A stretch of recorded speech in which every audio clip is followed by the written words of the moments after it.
Hi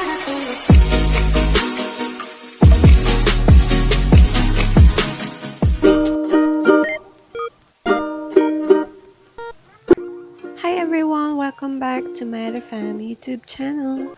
So our first menu is chicken and veggies sauteed in mayo. So first is isaute lang po natin o igisa po natin yung ating broccoli and carrots in a small amount of oil lang po. Make sure na it's halfly cooked lang po and then set aside. Next is maglagay po tayo sa ating kawali ng 1 to 2 tablespoon of oil. And then, tsaka po natin igisa ang ating onions o ang ating sibuyas. Make sure po na naigisa natin na maayos ang ating sibuyas bago po natin ilagay ang ating manok.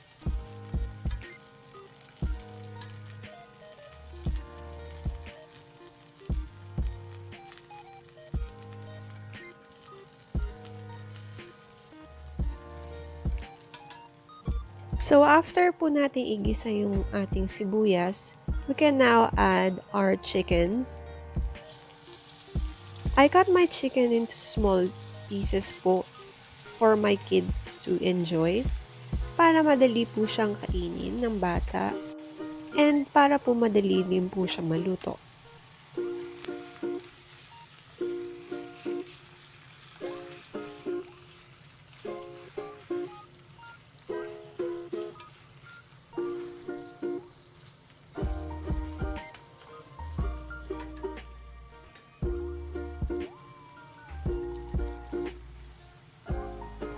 So, pagkatapos po natin igisa, pag napansin na po natin na nag-turn na yung ating chicken into golden brown, pwede na po natin siya i-flip to other side para po to make sure na ang ating chicken is cooked well.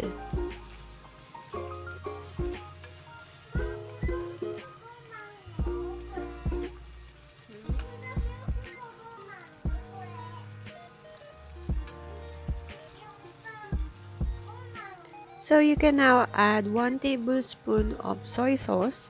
I'm using a Japanese soy sauce po, no? If you don't have one, you can use the Filipino soy sauce. But make sure po na 1 teaspoon lang po since maalat po yung soy sauce natin sa Pilipinas.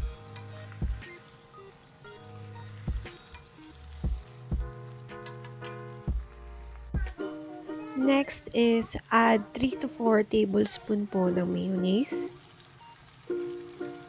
Japanese mayo po yung gamit ko dyan. Japanese mayo po kasi is medyo matamis po ang lasa niya. So, sure po na magugustuhan ng mga kids. If meron po kayo, much better yun po ang may gamitin nyo. If not, okay naman din po yung Filipino mayonnaise. But, I think much better kung maglagay po kayo ng sugar, no? Para medyo matamis po yung lasa niya. Next is, add the sauteed broccoli and carrots. And then, i-mix nyo lang po all together until makover yung ating veggies ng ating mayonnaise.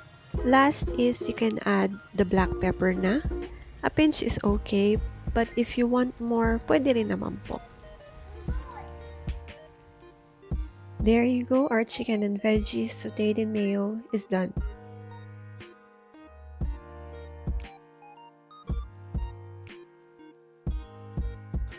Next is our miso shiru or miso soup. So, mag-boil lang po tayo ng tubig natin. And then, tsaka po natin i-add yung ating bean sprout or toge and tofu after boiling the water.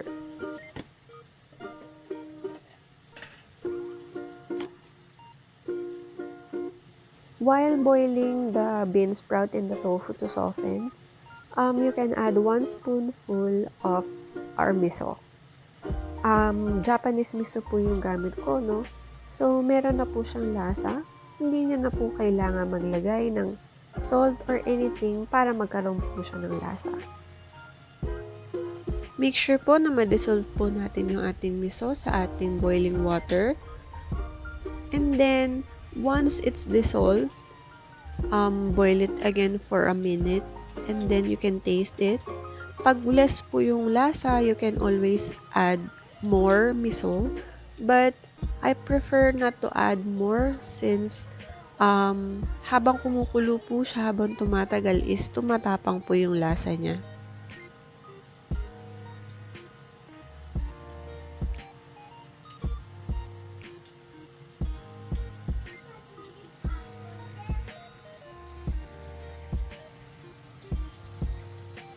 So now we can add up our wakame or our dried seaweed po. And let it boil for a minute. And then our misoshiro is done.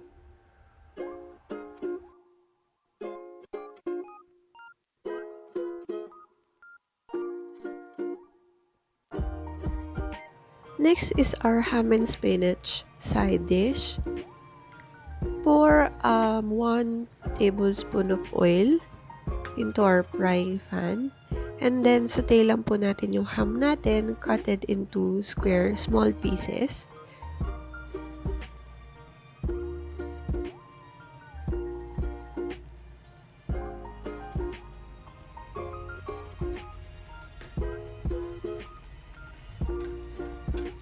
Igisa lang po natin na maayos ang ating ham until it's golden brown on both sides po, no?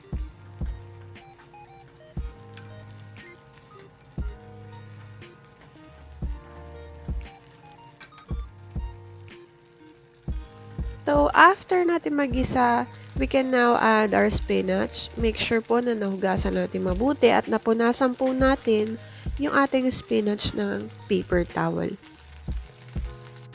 Make sure po na hindi basa yung ating spinach, no? Para hindi po siya malabsa. Hindi po siya maalsa pag naluto po siya.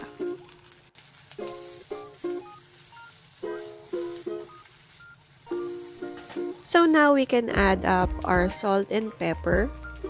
Konti lang po, no? Wag po natin damihan para hindi po masyado umalat yung ating side dish. Dahil may lasa na rin naman po yung ating ham.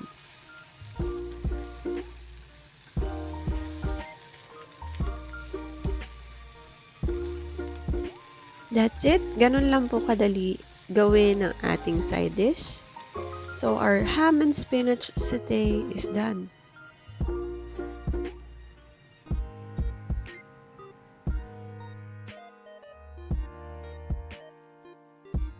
Next up is our tamagoyaki. I usually use 3 eggs. Add 1 teaspoon of milk for floppier taste. 1 tablespoon of mirin. Mirin has a sweet taste po, no? And then, next is our sugar. 1 tablespoon din po.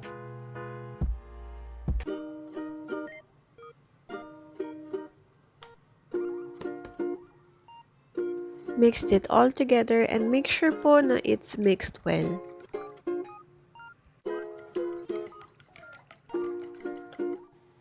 You can now heat up our squared fry pan and then add some oil. Then use a paper towel to spread the oil on both sides, on all sides po, no? Para po hindi po manikit ang ating eggs pag nilagay po natin siya sa ating frying pan. Since we're using a paper towel po, no? Hindi po ganun karami yung matitirang oil sa ating frying pan. Now, when our frying pan is hot na po, you can now add the eggs. Next is spread lang po natin yung ating eggs sa ating frying pan para po maluto on all sides. And then after that, tsaka po natin siya pwede i-flip. Make sure po na naka-low heat po kayo, no? So, I do that para po kumapal po yung kalabasan ng ating tamagoyaki. And then, pag may sides po na walang egg, spread lang po natin yung egg natin.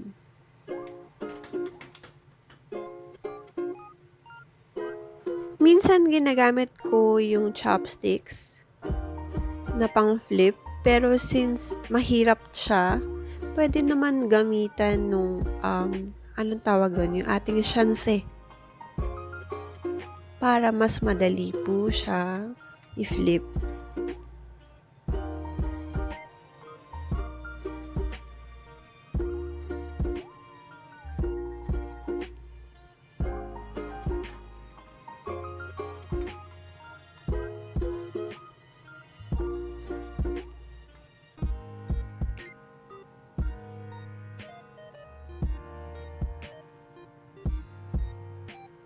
So once we flip our first layer of tamagoyaki, we can set it aside on the right side of our frying pan.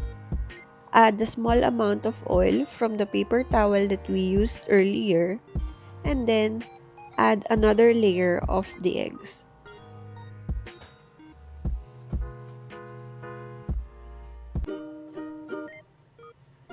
So after that, spread lang po natin yung eggs natin also under the first layer of our tamagoyaki.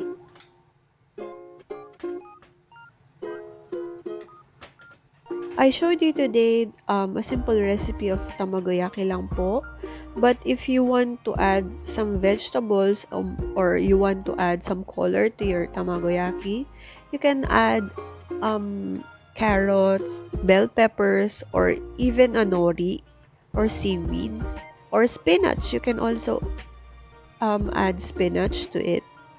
So our second layer of tamagoyaki is done. Set it aside to the right side of the pan.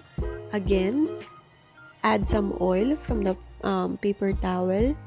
Add the last layer of the eggs. Spread it all over the frying pan, also under the first and second layer of the eggs.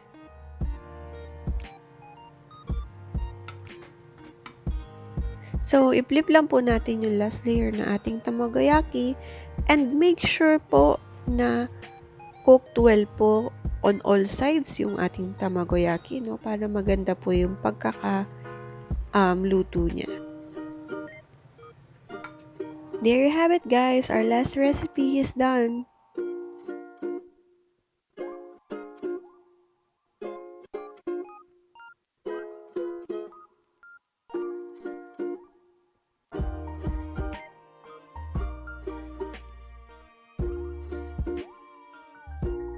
If you found the one, you should never give her up. I think it's the way life changes when in love, yeah. I surround my soul with the positivity.